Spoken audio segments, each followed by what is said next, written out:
देखिए, अगर आपके शरीर की गंदगी साफ नहीं हो रही है तो आप लाख अच्छे से अच्छे चीजों को खा लीजिए, उसका फायदा आपको मिल ही नहीं सकता। और जैसे ही आपके शरीर की गंदगी साफ होती है, आपका पाचन तंत्र बहुत तेजी से काम करने लगता है। शरीर के अंदर पहले से ज्यादा ताकत महसूस होने के साथ साथ चेहरा साफ होने लगता है। वजन बढ़ाना और घटाना आसान हो जाता है। पिंपल, दाग धब्बे, एक्ने जितने भी कुछ हैं वो सब कुछ ठीक होने लगते हैं और कई सारी गंभीर बीमारियों का होने का खतरा जड़ से खत्म हो जाता है। तो हम लोग सबसे पहले बात करते हैं कि हमारे शरीर के अंदर गंदगी जमा कैसे होती है। तो देखिए, हम लोग जो भी खाते हैं वो आहार नली से होकर पेट में पहुंचता है, जहां खाना टूटने के बाद छोटी आंत में जाती है, जो कि बाद में मल के रूप में हमारे बॉडी से बाहर चली जाती है। लेकिन इस प्रक्रिया में सबसे ज्यादा गंदगी हमारे आंत में ही जमा होती है। अगर हम लोग अपने आंत को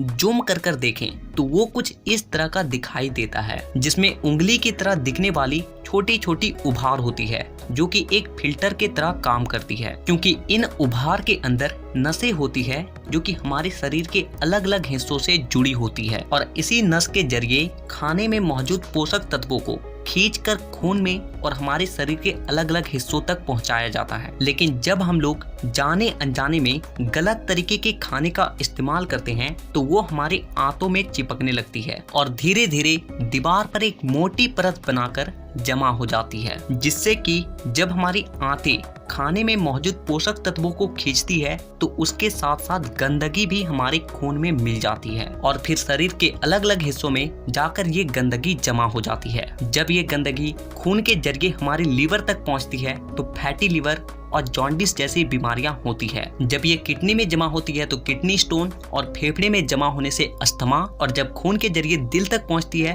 तो कोलेस्ट्रोल और हमारी नसों में ब्लॉकेज पैदा होती है। और जब ये गंदगी हमारी स्किन में पहुंचती है तो दाग धब्बे, खुजली, एक्ने, पिंपल जितने भी इस तरह की समस्या हैं सब होने लगती है। और इतना ही नहीं, जब ये गंदा खून हमारे पूरे शरीर में फैलता है तो हमारे शरीर का जो हार्मोन का संतुलन है वो भी बिगड़ने लगता है और जिससे कि हमें और भी जानलेवा बीमारियां होने की खतरा बढ़ जाती है, यहाँ तक कि कैंसर भी। बस आप इतना समझ लीजिए कि शरीर में हर छोटी से छोटी बीमारी और बड़ी से बड़ी बीमारी शरीर के अंदर गंदगी जमा होने की वजह से ही होती है। और इसीलिए आज के इस वीडियो में मैं आपको 5 ऐसे तरीके के बारे में बताऊंगा जिसे अगर आप हफ्ते में केवल एक दिन भी कर लेते हो तो ये आपके पूरे बॉडी को डिटॉक्स